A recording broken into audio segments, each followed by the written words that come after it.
Hello students, welcome to tutor classes commerce. This is Sunil Sharma. आप सभी का इस वीडियो सेशन में स्वागत है गाइस। जैसा कि हम सब जानते हैं कि हमारा टर्म 2 का जो अकाउंट्स का फाइनल एग्जाम है वो बस नेक्स्ट डे आने वाला है, तो उसकी लास्ट मिनट बेटर वे से प्रेपरेशन हो सके, ये वीडियो बेसिकली उसी ऑब्जेक्टिव को माइंड में रखते हुए बनाई गई है। तो गाइज, हम सब जानते हैं कि जब हमारा एग्जाम पास होता है और एक दिन रह जाता है तो हमारे माइंड में ये बात आती है कि हम कौन कौन से पॉइंट्स को फिर रिमाइंड करें, कौन कौन से पॉइंट्स को रिवाइज करें, सो दैट कि हमारा जो बोर्ड का एग्जाम है, फाइनल एग्जाम है, वो बेटर वे से हो सके। तो गाइज, ये माइंड में क्या चीजें रिवाइज करें, क्योंकि बहुत सारे लेसन्स होने के कारण सारे लेसन्स को रिवाइज करना और सारे टॉपिक्स को गो थ्रू करना लास्ट मिनट पर बहुत डिफिकल्ट होता है। तो गाइज, इस चीज को माइंड में रखते इस बात को माइंड में रखते हुए ये वीडियो बनाई गई है, जिसमें मैं आपको कुछ चुनी बातें, मतलब कुछ चुनी हुई बातें बता रहा हूं जो इंपॉर्टेंट पॉइंट्स भी हैं और वो आपके एग्जाम में बहुत हेल्प करेंगे क्वेश्चंस को सॉल्व करने में। और जैसे अकाउंट्स का एग्जाम है, अकाउंट्स का तो वैसे टेक्निकल मैथ की तरह है, हमें मैथमेटिक की तरह सॉल्व करने होते हैं क्वेश्चंस न्यूमेरिकल, तो न्यूमेरिकल फटाफट सॉल्व हो जाए तो उसके लिए बेसिक कंसेप्ट कुछ बहुत मायने रखते हैं। तो वो बेसिक कंसेप्ट कैसे हम कवर करें, एक एक मैं पार्ट यहाँ पे कवर करने लगा हूं लास्ट मिनट प्रेपरेशन के थ्रू। तो गाइस, बात करते हैं लास्ट मिनट प्रेपरेशन में क्या क्या पॉइंट्स होने चाहिए चैप्टर बाय चैप्टर, तो वो हम बात करते हैं। सबसे पहले बात करते हैं एग्जामिनेशन की। जो हमारा सैंपल पेपर आया है सीबीएसई की तरफ से, उसमें क्या हमारा फॉर्मेट रहने वाला, क्योंकि ये एग्जाम के जो लास्ट मिनट स्ट्रैटेजी जो है एग्जाम को सॉल्व करने की, वो भी बड़ी मायने रखती है। तो गाइज, क्या स्ट्रैटेजी होनी चाहिए सो दैट कि हमारा जो एग्जाम है वो अच्छा हो सके। तो सबसे पहले हम चेक करते हैं कि हमारा सीबीएसई का पैटर्न जो रिलीज किया गया वो है। तो गाइज, अगर सीबीएसई का जो रिलीज किया गया सैंपल पेपर, उसको माइंड में ध्यान में रखें तो यहाँ पे कई पॉइंट्स निकल के आते हैं। यहाँ पे देखो, सैंपल पेपर है, ये सीबीएसई की तरफ से रिलीज किया गया है। मैक्सिमम 40 मार्क्स का एग्जाम आना है और 2 आवर्स, यानी 2 आवर्स आपके लिए बहुत इंपॉर्टेंट है, क्योंकि इतने समय में आपने सारे क्वेश्चंस को सॉल्व करना है। तो ये सबसे पहली ट्रिप यही है कि टिप ये आपने माइंड में रखनी है, और ट्रिक भी यही है कि आपने 2 घंटे में सारे क्वेश्चन करने, कोई क्वेश्चन छूटे ना। और गाइस, सबसे पहले ये देख लेते हैं। देखो, क्वेश्चन नंबर 1 से लेके 3 तक जो आएंगे, और and third 10th number question, मतलब 1 से लेके 1st, 2nd, 3rd और 10th number question short answer type question होंगे। ये 2 मार्क्स के क्वेश्चन आएंगे। तो 2 मार्क्स में आपको आएंगे 3 क्वेश्चंस। 4, 6 और 11 नंबर क्वेश्चन है, ये आएंगे 3 मार्क्स के क्वेश्चन। और जो नेक्स्ट जो है 7 to 9, यस 4 to 6 और 11, ये 4, 5, 6, 3 और प्लस 11 नंबर क्वेश्चन। तो ये 4 क्वेश्चन बनते हैं। 1st, 2nd, 3rd और 10th, ये 4 क्वेश्चन बनते हैं 2 मार्क्स के, यानी 8 मार्क्स का जो ये बनता है 2 मार्क्स के क्वेश्चन। और 4 क्वेश्चन बनते हैं आपके 3 मार्क्स के। 7, 8, 9 और 12, ये 4 क्वेश्चन बनते हैं आपके 5 मार्क्स के। तो गाइज, आपको इस तरह से टाइम को डिवोट करना है, मतलब कहने का मतलब जो 5 मार्क्स के 4 क्वेश्चन है, अगर हम एवरेज 15 मिनट भी कंज्यूम करें 5 मार्क्स के क्वेश्चन के, तो 1 आवर तो यही कंज्यूम हो जाएगा। तो बचा हमारा 1 आवर। तो 1 आवर जो पहला 1 आवर है, उसमें आपने जो क्वेश्चन कंप्लीट करने, उसमें 2 मार्क्स और 3 मार्क्स के कंप्लीट करने हैं। तो कई बार क्या होता है, स्टूडेंट ऐसी स्ट्रेटेजी बिल्ड कर लेते हैं कि पहले इजी क्वेश्चन कर लो, टफ बाद में करेंगे। तो मैं ऐसा नहीं सजेस्ट करता, मैं ये सजेस्ट करता हूं कि पहले आप क्वेश्चंस को रीड करते रहिए। पहले 5 मिनट आप जस्ट डिवोट कीजिए अपने क्वेश्चन पेपर को स्टडी करने के लिए, क्योंकि वहां से आइडिया लग जाएगा कि कौन कौन से क्वेश्चन आप बेटर वे से अटेम्प्ट कर सकते हैं। पहले जो क्वेश्चन आप अच्छे वे से अटेम्प्ट कर सकते हैं उसको पहले सॉल्व करके फिर जंप कीजिए। एक मेथड ये होता है। दूसरा मेथड है कि अगर लॉन्ग क्वेश्चंस को देखिए, लॉन्ग क्वेश्चन ज्यादा टाइम कंज्यूम करते हैं। कैश फ्लो का क्वेश्चन आएगा, वो लॉन्ग क्वेश्चन आएगा, वो टाइम कंज्यूम करेगा। रिटायरमेंट का क्वेश्चन आएगा, वो लॉन्ग क्वेश्चन होगा, वो टाइम कंज्यूम करेगा। रिसिप्ट एंड पेमेंट से directly income and expenditure account बनाना या बैलेंस शीट बनानी, ये टाइम कंज्यूम करेगा। तो इसके लिए आपको ध्यान में रखना है कि अगर वो आपको क्वेश्चन इजी लग रहा है तो आप पहले उसको कर लीजिए, क्योंकि 5 मार्क्स बहुत इंपॉर्टेंट मायने रखते हैं।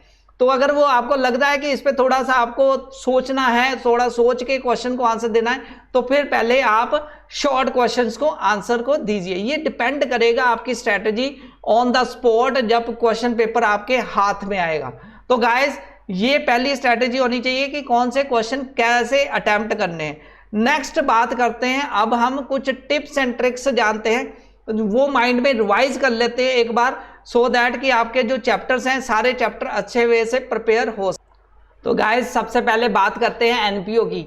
लास्ट मिनट टिप्स कौन सी होनी चाहिए एनपीओ के लिए, वो आपके सामने मैं स्क्रीन पर रखने लगा हूं। लास्ट मिनट में तो बेसिकली आपके माइंड में ये आता है कि इसमें कौन कौन से फॉर्मेट हमारे माइंड में आएंगे, कि फॉर्मेट कौन से हमें रिवाइज करने हैं, सो दैट आपका जो पेपर है बेटर वे से हो सके।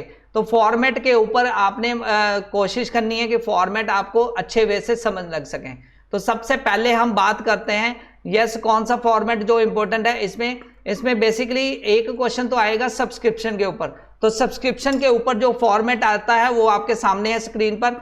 सब्सक्रिप्शन और रिसिप्ट एंड पेमेंट से कन्वर्जन करना, ये फॉर्मेट, और ये आपको इनकम एंड एक्सपेंडिचर में क्या क्या आइटम आती है कैसे बनाना, ये आपको माइंड में रखना है, और कंज्यूमेबल गुड्स को कैसे सॉल्व करना है ये आपको माइंड में रखना है। तो मैं बात करता हूं सबसे पहले सब्सक्रिप्शन की। ये एक टेबल दिया हुआ है, इस टेबल में फॉर्मेट बहुत इजी है, तो आपने इस टेबल को माइंड में रखना है गाइस। यहाँ पे दिया हुआ subscription received during the year. तो सबसे पहले जब भी सब्सक्रिप्शन गिवन होगी तो आपने subscription received during the year जो फर्स्ट लाइन है उसको माइंड में रखते हुए आपने आंसर देना है। तो उस लाइन में यहाँ पे वैल्यूज कुछ दी हुई है, उसको माइंड में रखते हुए आपने आंसर को सॉल्व करना है। तो गाइस सबसे पहले subscription received during the year लिखेंगे, फिर उसमें क्या जोड़ते हैं, उसमें प्लस करते हैं subscription outstanding at the end of year, जो एंड इस साल की करंट ईयर की सब्सक्रिप्शन है लेकिन एंड पे मिली है, ठीक है, तो वो हम प्लस करेंगे। सब्सक्रिप्शन रिसीव अगर इसी साल की सब्सक्रिप्शन एडवांस में मिली है वो प्लस करेंगे, और माइनस क्या करेंगे, बिगिनिंग वाली मतलब प्रीवियस ईयर की जो सब्सक्रिप्शन है लेकिन बिगिनिंग इस साल की बिगिनिंग में मिली है, मतलब subscription outstanding in the beginning of the year, वो माइनस करेंगे। और subscription received in advance next year की, लास्ट मतलब नेक्स्ट ईयर की इस ईयर करंट ईयर के एंड पे जो मिली है एडवांस में, तो वो बेसिकली नेक्स्ट ईयर की सब्सक्रिप्शन होती है, वो हम माइनस करेंगे। तो इस तरह हम ये जो वैल्यूज ऐड करेंगे स्क्रीन पर, ये सारा फॉर्मेट दिया हुआ है, तो आप इसका स्क्रीनशॉट भी ले सकते हैं और समझ सकते हैं। तो ये सारी चीजों को ऐड प्लस माइनस करने के बाद जो ओवरऑल रिजल्ट बनेगा that will be subscription to be shown in the income and expenditure account. तो ये क्वेश्चन बहुत इंपॉर्टेंट है, ये आपको आने के बड़े 100% चांसेस है। तो गाइस एनपीओ का जो सेकंड कंसेप्ट है that will be very important, इसको आपने रिवाइज कर लेना है इस वीडियो के थ्रू। जो सेकंड है, the amount of goods consumed during the year is calculated as follow. तो ये एक फॉर्मेट है, इस फॉर्मेट को भी माइंड में रखना है। इस फॉर्मेट में बेसिकली क्या दिया हुआ है, opening stock of the consumable goods दिया हुआ है, ठीक है, आपको वो वैल्यूज दी होंगी, तो आपने ये फॉर्मेट माइंड में रखना है। Opening stock of the consumable goods से स्टार्ट करना है, और जितनी भी ईयर में परचेज की गई है वो उसमें प्लस कर देनी है, यानी कि जितनी मतलब स्टॉक बढ़ाता है ना, जब हम परचेज करते हैं तो स्टॉक बढ़ता है, तो स्टॉक बढ़ेगा तो कंज्यूमेबल गुड्स में आपने परचेज ड्यूरिंग द ईयर को जोड़ देना है, फिर माइनस कर देना क्लोजिंग स्टॉक, जो भी क्लोजिंग एंड पे एंड रहेगा जहाँ कंज्यूम हो गया होगा वो आपने माइनस कर देना। तो then you will get the जो भी आपके पास आएगा बैलेंस, उसको आपने it can be shown into the income and expenditure account. अगर कंज्यूमेबल गुड्स का ये क्वेश्चन आता है तो आपने इसको माइंड में रखना है। तो गाइस लास्ट मिनट की हम टिप्स कर रहे हैं, उसमें टिप्स में नेक्स्ट जो टिप आती है कि हमें पता होना चाहिए रिसिप्ट एंड पेमेंट अकाउंट में क्या क्या आइटमें आती हैं। तो बेसिकली आइटमें कौन कौन सी आती हैं, जो रिसिप्ट साइड होती है लेफ्ट साइड है, पेमेंट साइड है राइट साइड है। तो ऐसे ही इनकम और एक्सपेंडिचर अकाउंट की बात करें तो उसमें डेबिट साइड जो आती है एक्सपेंडिचर्स होते हैं, और क्रेडिट साइड उसमें इनकम होती है। तो जो रिसिप्ट्स है, जितनी भी रिसिप्ट्स है उसमें अगर एडजस्टमेंट है तो एडजस्टमेंट को ध्यान में रखते हुए आपने जब इनकम एंड एक्सपेंडिचर अकाउंट बनाना है तो रिसिप्ट सारी जाएगी इनकम साइड में, लेकिन जो कैपिटल रिसिप्ट होगी वो बेसिकली जाएगी बैलेंस शीट में, ठीक है। तो यहाँ पे माइंड में ये ध्यान रखना कौन कौन सी कैपिटल रिसिप्ट है। ऐसे ही पेमेंट जो कैपिटल से रिलेटेड पेमेंट है that will be gone to the capital account, और जो बाकी पेमेंट्स है वो सारी पेमेंट जाएंगी एक्सपेंडिचर साइड्स। तो बेसिकली सबसे पहले हम रिसिप्ट एंड पेमेंट अकाउंट के फॉर्मेट को समझ लेते हैं। लास्ट मिनट पर फॉर्मेट को माइंड में रखना बहुत इंपॉर्टेंट होता है। तो लास्ट मिनट की ट्रिक एक यही है कि रिसिप्ट एंड पेमेंट और इनकम एंड एक्सपेंडिचर के जो फॉर्मेट है उसको ध्यान से देखिए, कैसे उसमें ट्रांसफर होगा, रिसिप्ट एंड पेमेंट से इनकम एंड एक्सपेंडिचर अकाउंट बनेगा। तो गाइज यहाँ पे मैंने रिसिप्ट एंड पेमेंट की यहाँ पे एक फॉर्मेट दिया हुआ है, आप इसको देख सकते हैं, समझ सकते हैं। इस फॉर्मेट को आप देख सकते हैं। देखिए यहाँ पे कई आइटम्स दी हुई, रिसिप्ट्स दी हुई, पेमेंट्स दी हुई है। आप रिसिप्ट एंड पेमेंट की वैल्यूज को देख सकते हैं यहाँ पे। तो बहुत बेटर वे से यहाँ पे एक एक चीज को एक्सप्लेन किया गया है। तो गाइज यहाँ पे दिया हुआ है रिसिप्ट एंड पेमेंट और रिसिप्ट्स की सारी वैल्यूज दी हुई है। तो आप इसको समझ के सारी चीजों को नोट कर सकते हैं और इसी के फॉर्मेट के बेस पे अपनी प्रेपरेशन कर सकते हैं। तो गाइज इसमें आपको दिया हुआ है कि grant of for the fresh जो स्पेसिफिक पर्पज है ये रिसिप्ट में आएगी। इंटरेस्ट फीस आ सकती है, लिगेसी आती है रिसिप्ट में, और एंडाउमेंट फंड आता है, sale of the fix assets होता है, receipt on the account of special fund आता है, मैच फंड, प्राइज फंड, ये सारे फंड्स आते हैं। तो पेमेंट साइड में बेसिकली स्पोर्ट्स इक्विपमेंट, इन्वेस्टमेंट्स और जितनी भी बुक्स और लोन्स, लोन की रीपेमेंट, बिल्डिंग कंस्ट्रक्शन से रिलेटेड जो पेमेंट्स हैं, इस तरह आपने फाइंड करके इसको बाय बैलेंस, क्लोजिंग डॉन, और इसमें सारी वैल्यूज आपने कैश इन हैंड और कैश इन बैंक, ये सारी वैल्यूज को माइंड में रखते हुए आपने सारी कैलकुलेशन कर लेनी है। आपने माइंड में रखना है कि क्या क्या इसमें आइटमें आती हैं। अगर मैं इनकम एंड एक्सपेंडिचर की बात करता हूं तो गाइस इनकम एंड एक्सपेंडिचर्स में बेसिकली एक्सपेंडिचर्स और इनकम वैल्यूज आती है। एक्सपेंडिचर्स में basically salaries outstanding at the end of the year और outstanding at the beginning. Basically outstanding जब भी आएगी सैलरीज में, रेंट में, और basically outstanding at the rent जो प्लस होगी, एट द एंड वाली आउटस्टैंडिंग प्लस होगी, और आउटस्टैंडिंग एट द बिगनिंग वो बेसिकली माइनस की जाएगी। तो रेंट में भी ऐसे ही फिर सेम फॉर्मेट यूज होगा। और इंश्योरेंस प्रीमियम में प्रीपेड जो इंश्योरेंस है, प्रीपेड प्रीमियम है, वो माइनस होगा। तो ऑडिट फीस वगैरह, प्रिंटिंग, स्टेशनरी, होनोरियम, ये बेसिकली एक्सपेंडिचर साइड्स जाएंगे। और इनकम साइड्स की मैंने जैसे अभी सब्सक्रिप्शन कैलकुलेट बताई आपको, वैसे ही कैलकुलेट करके वर्किंग नोट में भी कर सकते हैं डायरेक्टली। यहाँ पे टाइम बचाने के लिए आप डायरेक्टली इनकम एंड एक्सपेंडिचर में इनकम साइड में भी सब्सक्रिप्शन कैलकुलेट कर सकते हैं। कैसे? बाय सब्सक्रिप्शन, ये बेसिकली बैलेंस शीट से आएगी, और आउटस्टैंडिंग एट द एंड आपने यहाँ पे प्लस करनी है, और एडवांस इन द बिगनिंग मैंने बताया था वो आपने यहाँ पे प्लस करनी है, माइनस कर देनी है आउटस्टैंडिंग एट द बिगनिंग, और advance at the and next year की जो सब्सक्रिप्शन है। और एंट्रेंस फीस वगैरह और डोनेशन वगैरह लेके आपने डेबिट क्रेडिट साइड को बैलेंस करना है। बैलेंस करके देखना जो लोअर साइड है उस साइड पे बेसिकली आपने बैलेंस को बैलेंसिंग फिगर क्रिएट करनी है। तो वो बेसिकली आपका क्वेश्चन इस तरह बनेगा। तो गाइस ये आपको 4 फॉर्मेट मैंने यहाँ पे बताए, एक सब्सक्रिप्शन का, इनकम एंड एक्सपेंडिचर, और रिसिप्ट एंड पेमेंट का, और लास्ट जो मैंने बताया वो था कि कैसे आपने सब्सक्रिप्शन और कंज्यूमेबल गुड्स कैलकुलेट करनी है। ये चारों फॉर्मेट को माइंड में रखते हुए आपने गाइस इसको सॉल्व करना है। तो गाइस ये है मेन इंपॉर्टेंट यहाँ पे कि इन सारी वैल्यूज को आपने माइंड में रखते हुए सॉल्व करना है एनपीओ का। तो ये थी एनपीओ की कुछ tips and tricks. I hope कि ये आपको अच्छे से समझ लगी होगी, और आप इन टिप्स एंड ट्रिक्स को फॉलो करके एनपीओ के, तो उससे एनपीओ के क्वेश्चन सारे अच्छे वे से सॉल्व करेंगे।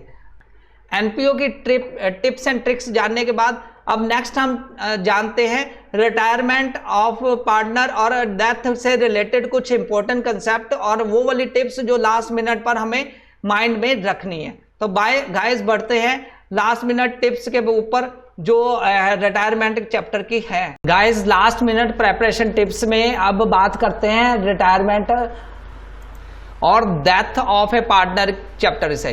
तो बेसिकली इस चैप्टर में भी काफी इंपॉर्टेंट पॉइंट्स निकल के आते हैं, तो उन पॉइंट्स को भी समझ लेते हैं। तो गाइस जैसा कि मैंने एनपीओ की आपको वीडियो में बता दिया कि कौन कौन से टिप्स आपको लास्ट मिनट पर अपने माइंड में रखने हैं। अब बात करते हैं रिटायरमेंट में। रिटायरमेंट में जब भी एडजस्टमेंट करनी है तो एडजस्टमेंट में आपने क्या कौन कौन से माइंड में ध्यान में रखनी, वो बातें आप देख लीजिए यहाँ पे। तो रिटायरमेंट में बेसिकली क्या क्या माइंड में आता है वो यहाँ पे कुछ टिप्स दिए हुए हैं, वो देख लीजिए आप। तो उन टिप्स की बात करें तो यहाँ पे कुछ टिप्स निकल के आती हैं, जिसमें एडजस्टमेंट रिक्वायरमेंट, मतलब रिटायरमेंट के टाइम पे जो अकाउंट्स क्रिएट करते हैं तो कौन कौन सी एडजस्टमेंट की रिक्वायरमेंट होती है। यहाँ पे determination of the new profit sharing ratio होता है। फर्स्ट स्टेप होता है new profit sharing ratio calculate की जाए, उसमें डिटर्मिन किया जाए गेनिंग रेशो क्या निकल के आती है। फिर उसके बाद जो सेकंड एडजस्टमेंट होती है रिटायरमेंट में वो होती है treatment of the goodwill. Third होती है रीवैल्यूएशन ऑफ द एसेट्स और reassessment of the liabilities calculate की जाती है। Then adjustment of the reserves और अकमुलेटेड प्रॉफिट डिस्ट्रीब्यूट किया जाता है जो भी रिटायरिंग पार्टनर होता है। तो retirement basically consent of all partners के थ्रू ही होती है। और फिर एडजस्टमेंट ऑफ द कैपिटल के साथ ही determination of the amount payable to the retiring partner, इसके बारे में कैलकुलेट किया जाता है। ये 5-6 पॉइंट्स आपने माइंड में रखने हैं जब भी रिटायरमेंट की बात आएगी। उसके अलावा जो आपने माइंड में रखना है लास्ट मिनट पे वो है सैक्रिफाइसिंग रेशो और गेनिंग रेशो में डिफरेंस क्या। सैक्रिफाइसिंग रेशो बेसिकली होता है it is the proportion in which the old partner sacrifice their share in the favour of new partner.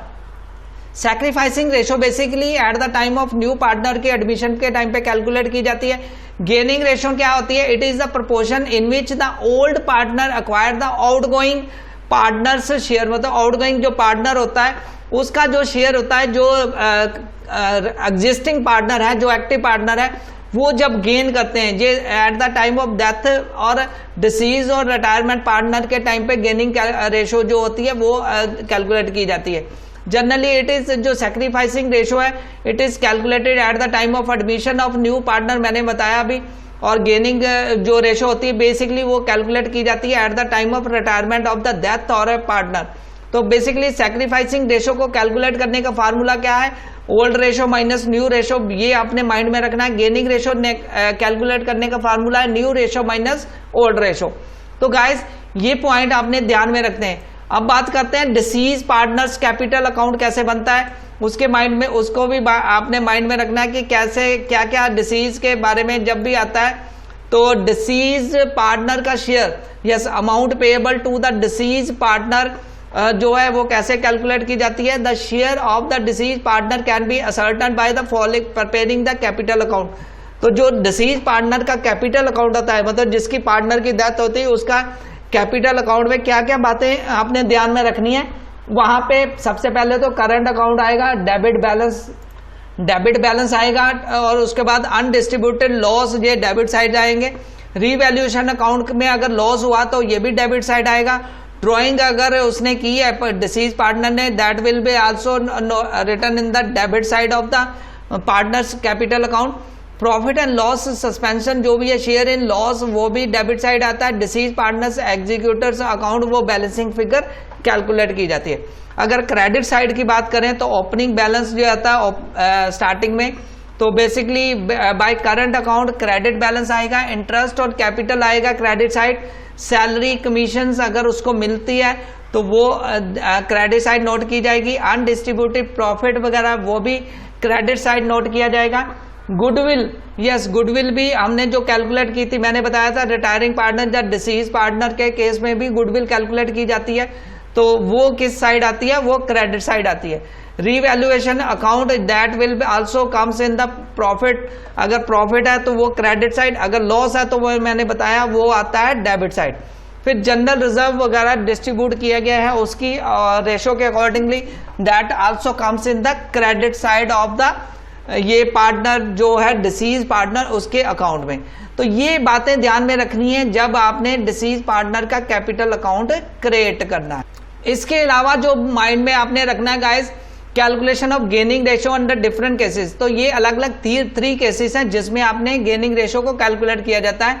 सबसे पहला केस है no agreement among the partner of new partner sharing ratio. अगर कोई भी agreement नहीं हुआ तो क्या होगा, तो old partner profit sharing then the gaining ratio is automatically old profit sharing ratio पे डिस्ट्रीब्यूशन होगी। अगर एग्रीमेंट हुआ है पार्टनर के बीच में for new profit sharing ratio का, when there is agreement between the retiring partners share among the remaining partner, तो क्या होगा, gaining ratio is governed bye such an agreement. इस केस में गेनिंग रेशो से डिस्ट्रीब्यूशन होगी। पहले वाले में अगर नो एग्रीमेंट है तो ओल्ड प्रॉफिट शेयरिंग रेशो से जो डिस्ट्रीब्यूशन होगी, ठीक है। तो थर्ड केस है acquisition of retiring partner share only by one partner, मतलब कहने का मतलब when retiring partner share is gained entirely by one partner then only gaining partner provide the share of the goodwill of the retiring partner. तो ये बातें ध्यान में रखनी है at the time of retirement के जितने भी क्वेश्चंस करने हैं तो उसमें आपने डिस्ट्रीब्यूशन ऐसे करनी है। तो रीवैल्यूएशन अकाउंट बनाना पड़ता है। रीवैल्यूएशन अकाउंट कैसे बनाना है वो मैंने एक वीडियो बनाई थी, आप उसमें क्विक ट्रिक देख सकते हो, उसमें रीवैल्यूएशन अकाउंट कैसे बनता है ये वीडियो है, आप फुल फ्लैश वीडियो को देख सकते हैं। अब हम जंप करते हैं डिसोल्यूशन ऑफ द फर्म के बारे में। डिसोल्यूशन ऑफ फर्म में कैसे हम कौन कौन से माइंड में रखनी है लास्ट मिनट टिप्स वो देख लेते हैं। तो गाइस बात करते हैं dissolution of the firm. Yes, dissolution of firm में बेसिकली एक तो सबसे माइंड में इंपॉर्टेंट क्वेश्चन आता है कि what is difference between the dissolution of partnership and dissolution of firm, दोनों में क्या डिफरेंस है। डिसोल्यूशन ऑफ पार्टनरशिप में मतलब पार्टनरशिप खत्म कर दी गई, डिसोल्यूशन ऑफ फर्म मतलब फर्म खत्म हुई। पार्टनरशिप खत्म होने का मतलब नई पार्टनरशिप बन सकती है, उसमें business the business of the firm is not terminated. Partnership dissolution में बिजनेस खत्म नहीं होता, लेकिन डिसोल्यूशन ऑफ फर्म में बिजनेस खत्म हो जाता है, बिजनेस क्लोज हो जाता है। और डिसोल्यूशन ऑफ पार्टनरशिप में assets and liability are revalued and new balance sheet is drawn. और दूसरे केस में क्या होता है, एसेट एंड लायबिलिटी जो उसमें सारा एसेट सोल्ड किए जाते हैं, लायबिलिटीज पेड ऑफ की जाती है डिसोल्यूशन ऑफ फर्म में। तो बेसिकली हम ये चैप्टर कर रहे हैं डिसोल्यूशन ऑफ फर्म्स, तो उसमें all books of accounts close कर दी जाती है। तो ये बात माइंड में रखनी है। तो डिसोल्यूशन फर्म वाले चैप्टर में एक क्वेश्चन बहुत इंपॉर्टेंट रहता है, रियलाइजेशन अकाउंट और रीवैल्यूएशन अकाउंट में क्या डिफरेंस है। बेसिकली रियलाइजेशन अकाउंट जो होता है, this account is prepared eight the time of dissolution firm, लेकिन रीवैल्यूएशन अकाउंट एडमिशन, रिटायरमेंट और डेथ के टाइम पे बनता है, जिसमें एसेट्स और लायबिलिटी की जो रीवैल्यू की जाती है उनकी वैल्यूज को नोट डाउन किया जाता है as compare to book value. तो रियलाइजेशन में क्या है, this account is prepared to find the profit and loss on realisation of asset and payment of the liabilities. मतलब एसेट के अकाउंट सोल्ड कर दिए जाते हैं, एसेट को बेच दिया जाता है, बेचने के बाद जो पैसा बचा है पेमेंट करने के बाद लायबिलिटी की, तो वो रियलाइजेशन अकाउंट में डिपॉजिट होता है। रीवैल्यूएशन में क्या होता है, एसेट्स और लायबिलिटी की वैल्यू रीवैल्यूएट की जाती है। तो बेसिकली ये दोनों पॉइंट्स आपने लास्ट मिनट प्रेपरेशन में अपने माइंड में रख लेने हैं। दोनों के डिफरेंस आप स्क्रीनशॉट ले सकते हैं और बेटर वे से इसको समझ सकते हैं, रीड कर सकते हैं। तो गाइस नेक्स्ट जो पॉइंट आता है, treatment of the realisation expenses, कैसे आप ट्रीट करेंगे इस वाले चैप्टर में। तो बेसिकली डिसोल्यूशन में realisation expenses are borne and paid by the firm. Realisation expenses basically firm द्वारा पे किए जाते हैं। तो इसके लिए जनरलाइज एंट्री आती है, realisation account debit to cash, मतलब कैश और बैंक से ही सारी पेमेंट की जाती है, लेकिन जिस अकाउंट से की जाती है उसको बोलते हैं रियलाइजेशन अकाउंट। यस, दूसरा जो ट्रीटमेंट है, when realisation expenses are borne by firm but paid partially by the partners firm, paid by the partner on the firm से बिहाफ। मतलब कई बार क्या होता है, फर्म के द्वारा ही बियर किए जाते हैं, लेकिन पेमेंट जो है पार्टनर कर देता है कई बार। तो उस केस में realisation account to concern partner capital account, ये एक जनरलाइज एंट्री आएगी। थर्ड केस है when partner receives specific amount on commission, remuneration और for undertaking dissolution of work. कई बार क्या होता है, फर्म को डिसोल्यूशन करने में पार्टनर अपना रोल परफॉर्म करता है, उस केस में जो अमाउंट है, कमीशन है, रेम्युनरेशन है, वो कैसे रिसीव की जाती है, उसके लिए जनरल एंट्री आती है, realisation account debit to concern partner, जिसको कमीशन मिलेगी उसका अकाउंट। तो बेसिकली ये माइंड में रखनी है अपनी बातें। इसके अलावा जो है अनरिकॉर्डेड एसेट और लायबिलिटीज को कैसे रिकॉर्ड करना है, दीज रेफर्स टू दोज। पहले तो समझ लेते हैं अनरिकॉर्डेड एसेट और लायबिलिटी होती क्या है। अनरिकॉर्डेड एसेट्स और liability basically those assets and liability that do not appear in the books of the account, मतलब जो बुक्स ऑफ अकाउंट में आए नहीं है, कहीं उनकी चर्चा ही नहीं हुई, ठीक है, गलती से भूल गए हैं उसको नोट करना। तो ये इसको आप अनरिकॉर्डेड एसेट और लायबिलिटी के केस में के अंदर कंसिडर कर सकते हैं। लेकिन eight the time of dissolution of unrecorded assets and liability the accounting treatment जो होती है वो कैसे आती है, अनरिकॉर्डेड एसेट जो होते हैं वो उसमें जनरलाइज एंट्री आती है, cash at bank account debit to realisation account. When assets are sold, जब एसेट सोल्ड कर दिए जाते हैं तो कैश टू रियलाइजेशन अकाउंट, ये जनरलाइज एंट्री आती है। When assets are taken over, जब पार्टनर कोई रिसीव कर लेता है तो कैश की जगह पार्टनर कैपिटल अकाउंट से पेमेंट होती है रियलाइजेशन अकाउंट में। अनरिकॉर्डेड लायबिलिटी का केस इससे उल्टा चलेगा, उसमें रियलाइजेशन अकाउंट डेबिट होगा और कैश एट बैंक जो होता है जब सेटल की जाती है लायबिलिटी, तो व्हेन पार्टनर सेटल करता है तो realisation account to partner capital account, ये एक जनरलाइज एंट्री आती है। तो गाइज ये पॉइंट आपने माइंड में रखने हैं रियलाइजेशन के टाइम पे, जो मैंने अभी बताया। रियलाइजेशन अकाउंट जब ट्रीट करना है, जब अनरिकॉर्डेड एसेट्स को ट्रीट करना है, और जब आपने डिसोल्यूशन ऑफ फर्म के बारे में पढ़ना है, तो ये बेसिकली 3-4 टॉपिक हैं इंपॉर्टेंट जो आपके सामने निकल कर आएंगे। तो ये टॉपिक्स हुआ आपने समझ लेना है। तो गाइज ये था कि कैसे लास्ट मिनट में आपने डिसोल्यूशन ऑफ फर्म में क्या क्या बातें ध्यान में रखनी है। वैसे तो आपने वास्ट बहुत सारी प्रैक्टिस की है, लेकिन लास्ट मिनट में सारा चैप्टर नहीं, मैं थोड़ा सा उसमें ब्रीफिंग दे रहा हूं आपको, सो दैट आपकी प्रेपरेशन लास्ट मिनट की बेटर वे से हो सके। तो आगे बढ़ते हैं नेक्स्ट डिबेंचर चैप्टर से, क्या क्या इंपॉर्टेंट पॉइंट्स हैं, जो ब्रीफ पॉइंट्स हैं वो आपको बताने लगा। लास्ट मिनट प्रेपरेशन में डिबेंचर्स की मैं थोड़ी सी ब्रीफ ही बताऊंगा क्योंकि वीडियो काफी लंबी हो सकती है। तो गाइस डिबेंचर के बारे में बात करते हैं। डिबेंचर में बेसिकली आपको ये जनरल थोड़ी सी बातें ध्यान में रखनी है। Issue of debenture for cash, debentures can be issued for the cash of for any other than consideration. तो वही बेसिकली डिबेंचर्स किस पर इशू किए जाते हैं, पार वैल्यू पर, प्रीमियम वैल्यू पर और डिस्काउंट पर। अगर issue of debenture at par हो तो when debenture are issued at the their face value, जब फेस वैल्यू मान लो 100 रुपीज उनकी वैल्यू है, तो सेम वैल्यू पर अगर डिबेंचर्स इशू किए जाएं तो वो डिबेंचर्स होते हैं एट पार वैल्यू। अगर डिबेंचर्स एट प्रीमियम की बात करें तो उसमें जैसे जो फेस वैल्यू है, जैसे फेस वैल्यू 100 है तो इशू किए गए हैं 120 पर, तो 20 रुपीज प्रीमियम है, तो तब डिबेंचर्स एट प्रीमियम बोला जाता है उसको। अगर डिबेंचर्स 100 रुपीज वैल्यू है तो हमने 95 के डिबेंचर्स इशू किए, तो देन इसको हम बोलते हैं debentures at issued at discount. तो इसके अलावा जो अमाउंट रिसीव्ड इन इंस्टॉलमेंट होती है डिबेंचर के केस में, क्या क्या जनरल एंट्री आती है पार पर, प्रीमियम पर और डिस्काउंट पर, ये स्क्रीनशॉट लेके आप इसको समझ सकते हैं। मैं पार की वैल्यू समझा देता हूं गाइस। बैंक टू पहली जो आती है, बैंक टू एप्लीकेशन अकाउंट आता है डिबेंचर का, फिर इसी का debenture application account to debenture percentage debenture account आएगा, फिर debenture allotment to debenture accounts आएगा, फिर बैंक टू डिबेंचर अलॉटमेंट, ऐसे ही कॉल्स का। तो एक रिसिप्ट की एंट्री, एक ड्यू की एंट्री, ये 2 एंट्रीज आपने हर टाइम एवरी केस पर, एप्लीकेशन पर, अलॉटमेंट पर और फर्स्ट और फाइनल कॉल पर आपने ये एंट्रीज नोट करनी है। ऐसे ही प्रीमियम के केस में जस्ट यहाँ सिक्योरिटी प्रीमियम साथ में अलॉटमेंट के टाइम पर क्रेडिट होगा। और अगर डिस्काउंट की बात करें तो डिस्काउंट बेसिकली फर्म के लिए लॉस होता है, तो इसलिए eight the time of allotment discount on issue of debenture account ये डेबिट होगा। तो ये आप स्क्रीनशॉट लेके इसकी लास्ट मिनट की प्रेपरेशन कर सकते हैं। तो गाइज इसके अलावा जो issue of debenture for consideration other than cash, ये भी काफी इंपॉर्टेंट पॉइंट है, ये माइंड में रख लेना लास्ट मिनट में प्रेपरेशन में।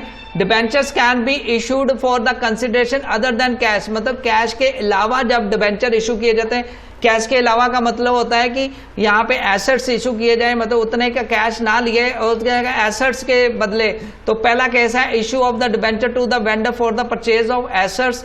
इन दैट केस जब परचेज ऑफ एसेट्स होता है तो एसेट्स टू वेंडर अकाउंट, ये एक जनरलाइज एंट्री आती है। तो सेकंड जो एंट्री आती है वो आता है for issue of the debenture to vendor. अगर वेंडर को पार वैल्यू पर डिबेंचर्स इशू किए गए तो vendor account to debenture account आ जाएगा, being debenture issued at the vendor at par. और दूसरी आती है प्रीमियम पर हो तो वेंडर टू डिबेंचर अकाउंट और टू सिक्योरिटी प्रीमियम। और अगर डिस्काउंट पर हो तो जैसे मैंने अभी बताया vendor account to debenture account आएगा ही आएगा, साथ में डिस्काउंट जो हैगा वह डेबिट हो जाएगा। तो गाइज ये है issue of the debenture at to vendor. तो नेक्स्ट जो आता है पॉइंट वो आता है to issue of the debentures purchase of the business when purchase consideration is equal to net assets हो तो sundry assets to sundry liability to vendors account. ये बेसिकली जनरलाइज एंट्री करनी है। तो आपने एसेट्स कैसे फाइंड करने, नेट एसेट्स होते हैं sundry assets minus sundry liabilities. और गुडविल कैसे कैलकुलेट करेंगे, purchase consideration minus net assets. तो उसमें जो वैल्यूज अगर डिफरेंस आ रही है, कुछ बच रही है वैल्यू, तो that will be consider under goodwill account. तो ये बेसिकली माइंड में रखना है while preparing for the debentures के बारे में। तो ये 3-4 पॉइंट्स मैंने बताए, आप स्क्रीनशॉट ले सकते हैं एक एक पॉइंट का। पहला पॉइंट मैंने यहाँ पे स्क्रीन पर है, दूसरा पॉइंट यहाँ पे स्क्रीन पर है और तीसरा पॉइंट यहाँ पे स्क्रीन पर है। तो ओवरऑल मैंने ये 4 पॉइंट बताए। तो चारों पॉइंट्स आप डिबेंचर के जब भी आपने क्वेश्चंस करने हैं, न्यूमेरिकल करने हैं फाइनल एग्जाम में, तो ये बातें ध्यान में रखनी है। तो आगे बढ़ते हैं नेक्स्ट चैप्टर पर। कैश फ्लो चैप्टर की बात करें तो बेसिकली कैश फ्लो में लास्ट मिनट की जो टिप्स एंड ट्रिक्स है, बेसिकली उसमें आपने 3 तरह की जो एक्टिविटीज पढ़ी हैं, ऑपरेटिंग एक्टिविटी, फाइनेंशियल एक्टिविटी और इन्वेस्टिंग एक्टिविटी। ये तीनों एक्टिविटीज में आपने क्या क्या पॉइंट्स माइंड में रखने हैं वो देख लेना है। तो बेसिकली कैश फ्लो जो होता है, कैश फ्लो ऑपरेटिंग एक्टिविटी में इनफ्लो और आउटफ्लो आपने नोट करना है। इनफ्लो में क्या क्या एक्टिविटीज आती हैं, उसमें cash sales, cash received from debtor, cash received as commission, cash received as fees, cash received as royalty. मतलब जितना भी कैश का इनफ्लो है ऑपरेटिंग एक्टिविटी, डेटर से cash, commission, fees, royalty, sales, ये जो ऑपरेटिंग एक्टिविटी का कैश इनफ्लो है। आउटफ्लो की बात करें तो परचेज पर कैश बाहर जाता है, payment of trade payable, operating expenses और इनकम टैक्स जो है नेट रिफंड, यहाँ पे कैश आउटफ्लो होता है ऑपरेटिंग एक्टिविटी के केस में। तो गाइस इनके फॉर्मेट भी आपने याद रखने हैं, फॉर्मेट जरूर देख लेने क्योंकि फॉर्मेट से ही सारे क्वेश्चंस बनेंगे। और पहले तो मैं यहाँ पे एक्टिविटी लास्ट मिनट की बता रहा हूँ, फॉर्मेट आपने देखा होगा, आपने न्यूमेरिकल जब किए तो आपको फॉर्मेट माइंड में रखने हैं, लेकिन ये लास्ट मिनट पर जो प्रेपरेशन है उसमें ये याद रखना है। फाइनेंशियल एक्टिविटी की बात करें तो फाइनेंशियल एक्टिविटी में basically issue of the shares in cash, issue of the debentures in cash, proceeds for long term loans, yes proceeds from long term loans, ये आती है इनफ्लो एक्टिविटीज है। Proceeds from the bank overdraft और cash credit, ये inflow activity होती है financial activity के अंदर। कैश आउटफ्लो कौन सा होता है, payment of the loans, interest, dividend, equity shares, preference shares, long term loans जितने भी पे किए, रीपेमेंट ऑफ बैंक ओवरड्राफ्ट और पेमेंट ऑफ टैक्सेस वगैरह, ये सारी फाइनेंशियल एक्टिविटी आती हैं कैश आउटफ्लो में, यस। तो फाइनेंशियल एक्टिविटी में कैश आउटफ्लो की एक्टिविटी। नेक्स्ट बात करते हैं इन्वेस्टिंग एक्टिविटी में। इन्वेस्टिंग एक्टिविटी में बेसिकली कैश इनफ्लो आता है, sale of the fix assets, ये नोट कर लेना है, सेल ऑफ द इन्वेस्टमेंट्स, ये बेसिकली आता है इनफ्लो में, इंटरेस्ट रिसीव्ड, डिविडेंड रिसीव्ड और रेंट रिसीव्ड, ये बेसिकली इनफ्लो एक्टिविटी आती है। कैश आउटफ्लो की बात करें, purchase of the fix asset, purchase of the investment, purchase of the payment of the taxes, ये बेसिकली आती है इन्वेस्टिंग एक्टिविटी में। तो ये बेसिकली ये 3-4 पॉइंट माइंड में रखते हुए आपने इनके फॉर्मेट्स जरूर ध्यान में रखने, कौन सा फॉर्मेट कैसे बनेगा। इनफ्लो आउटफ्लो का आपने इस तरह फॉर्मेट ध्यान में रखते हुए आपने इसकी प्रेपरेशन कर दी है। तो नेक्स्ट बढ़ते हैं आगे लास्ट चैप्टर पर। तो गाइस बात करते हैं फाइनेंशियल स्टेटमेंट एनालिसिस में कौन कौन सी last minute tips and tricks हमें माइंड में रखनी है। तो बेसिकली लास्ट मिनट पे सारा चैप्टर को रिवाइज करना थोड़ा कॉम्प्लिकेटेड हो जाता है, बहुत सारा टाइम लग जाता है। उसके बजाय आप थोड़े थोड़े वो इंपॉर्टेंट पॉइंट टिप पर अपने माइंड में रख लें, सो दैट आपकी ऐसी ट्रिक्स बन जाती है कि आपका क्वेश्चन इजी हो जाता है। तो फाइनेंशियल में बेसिकली आपने फॉर्मेट, सबसे इंपॉर्टेंट है फॉर्मेट। तो यहाँ है format, basically comparative balance sheet आपको आएगा, कंपैरेटिव प्रॉफिट एंड लॉस आएगा, कॉमन साइज इनकम स्टेटमेंट और कॉमन साइज बैलेंस शीट आएगी। तो इनमें से बेसिकली चॉइस होगी, आप किसी एक को प्रिपेयर कर लो बेटर वे से, कंपैरेटिव की दोनों कर लो, चाहे कॉमन साइज की बैलेंस शीट और इनकम स्टेटमेंट दोनों को कर लो, आपके लिए सफिशिएंट है। तो गाइस फॉर्मेट की बात करें तो फॉर्मेट के ऊपर मैंने डिटेल वीडियो बनाई हुई है, अगर आपने वो वीडियो मिस कर दी तो आप देख सकते हो, फिर भी मैं इस वीडियो में भी आपको लास्ट मिनट टिप्स में बता देता हूं। तो कंपैरेटिव बैलेंस शीट में बेसिकली हमें क्या करना होता है, बेसिकली हमें यहाँ पे जो 2 कॉलम्स दिए होंगे आपको बैलेंस शीट बनानी है। तो बैलेंस शीट में प्रीवियस और करंट ईयर का डाटा दिया होगा। प्रीवियस ईयर का डाटा वो ए कॉलम होता है, करंट ईयर का बी कॉलम मान लेना सेकंड कॉलम। तो आपने एब्सोल्यूट चेंजेस, लास्ट 2 कॉलम आपने क्रिएट करने हैं, एब्सोल्यूट चेंजेस और परसेंटेज चेंज। तो एब्सोल्यूट चेंज कैसे आएगा, करंट ईयर का डाटा, मतलब बी कॉलम माइनस ए कॉलम, करंट ईयर का डाटा माइनस प्रीवियस ईयर का डाटा। आपने डेट्स नोट कर लेनी, आप कई बार सीक्वेंस में नहीं होता पेपर में, कई बार क्या होता है करंट पहले दिया होता है, जो प्रीवियस बाद में दिया होता। तो आपने इस तरह कंफ्यूज नहीं होना, आपने करंट ईयर डेट देखनी है और डेट में से करंट में प्रीवियस माइनस करके वो एब्सोल्यूट फाइंड करना है। और एक एक कॉलम का, जैसे यहाँ शेयर कैपिटल है, equity share capital, preference share capital, reserve and surplus, जिनकी अमाउंट दी हुई है, एक एक रो को आपने फाइंड करना। तो एक एक रो फाइंड करना मतलब करंट में से प्रीवियस फाइंड करेंगे तो एब्सोल्यूट आएगा, फिर जो एब्सोल्यूट वैल्यू आई है उसको प्रीवियस ईयर से डिवाइड करके, मतलब जो थर्ड कॉलम आया उसको फर्स्ट कॉलम जो है प्रीवियस ईयर का उससे डिवाइड करके मल्टीप्लाई बाय 100 करके आपका परसेंटेज चेंज आ जाएगा। तो इस तरह जो फॉर्मेट बनेगा that will B comparative balance sheet of the base on the जो करंट और प्रीवियस ईयर के दोनों के डाटा के बेस पर। तो नेक्स्ट अगर कंपैरेटिव स्टेटमेंट आपने बनानी है प्रॉफिट एंड लॉस की, तो उसमें भी बेसिकली दो कॉलम्स आएंगे, प्रीवियस और करंट। आपने एब्सोल्यूट एक एक row, revenue from the operation, other income, total revenue, तो इस तरह एक एक रो को आपने कैलकुलेट करना है। एब्सोल्यूट चेंजेस और परसेंटेज चेंजेस दो कॉलम बनाने हैं। तो गाइस एब्सोल्यूट चेंजेस कैसे आएगा, वो आएगा करंट ईयर का जो डाटा है माइनस प्रीवियस ईयर का डाटा। तो ये थर्ड कॉलम सी कॉलम बनेगा। अगेन जैसे हमने बैलेंस शीट में किया था तो वैसे ही हमें करंट ईयर का जो एब्सोल्यूट चेंजेस आएंगे उसको हमने प्रीवियस ईयर से, एब्सोल्यूट को चेंजेस कौन सा, third column divide by first column multiply by 100, that will be percentage changes. तो एक एक रो के आपने फर्स्ट रो, सेकंड रो, एक एक रो के वैल्यूज ऐसे कैलकुलेट करनी है। तो इसी तरह आपने common size statement, income statement बतानी है। मैं ज्यादा टाइम नहीं लूंगा, तो यहाँ पे मैं डायरेक्टली एक क्वेश्चन लेके आपको यहाँ पे एक्सप्लेन कर रहा हूँ। तो कॉमन साइज में भी आपको दो कॉलम दिए होंगे, तो आपने एब्सोल्यूट अमाउंट और परसेंटेज अमाउंट बनानी है। तो उसमें ये सारा डाटा आपने उसमें उस केस में क्या करना है, उसमें परसेंटेज आपने रेवेन्यू फ्रॉम द ऑपरेशंस में यहाँ लिखा हुआ है all the percentage have been calculated on the basis of revenue from the operation. तो यहाँ पे revenue from the operation first row है, वहां पे 100% आपने अज्यूम कर लेना। जो एब्सोल्यूट अमाउंट दी है उसको, उससे आपने टोटल को डिवाइड करते जाना है। और टोटल आपने किसको लिया है, आपने 100% किसको लिया है, आपने रेवेन्यू फ्रॉम द ऑपरेशन। जैसे मैंने अदर इनकम को कैलकुलेट करना है तो 15,000 डिवाइडेड बाय 2 लाख, तो ये वैल्यू जो जितनी आएगी 7.50। ऐसे ही एक्सपेंसेस के केस में भी आपने रेवेन्यू फ्रॉम द ऑपरेशन से ही डिवाइड करना है। 1,10,000 डिवाइड बाय 2 लाख तो वह 55 आ जाएगी। 5,000 डिवाइड बाय 2 लाख तो ये आएगी 2.50 आ जाएगी। ऐसे ही टोटल एक्सपेंसेस को 1,15,000 को डिवाइड करना है 2 लाख से तो 57,000। तो एक एक कॉलम को आपने रेवेन्यू फ्रॉम द ऑपरेशन से डिवाइड करके आपने सारी चीजें फाइंड करनी है। तो गाइस ये था कुछ last minute preparation tips. I hope कि आपको ये वीडियो पसंद आएगी और आपकी लास्ट मिनट प्रेपरेशन में काफी हेल्प करेंगी ये छोटी छोटी टिप्स और ट्रिक्स। तो इसी के साथ मैं ये सेशन क्लोज करता हूं। Thanks a lot for watching this video guys. अगर इस वीडियो में अच्छा लगे तो आप इसको लाइक कीजिए और हमारे चैनल को सब्सक्राइब कीजिए। और इस वीडियो को आप बार बार देख सकते हैं पॉज कर करके। कुछ मैंने यहाँ पे अच्छे पॉइंट्स बताए हैं, आप उनका स्क्रीनशॉट लेके उसको भी माइंड में रख सकते हैं। Thanks a lot for watching this video guys. Take care.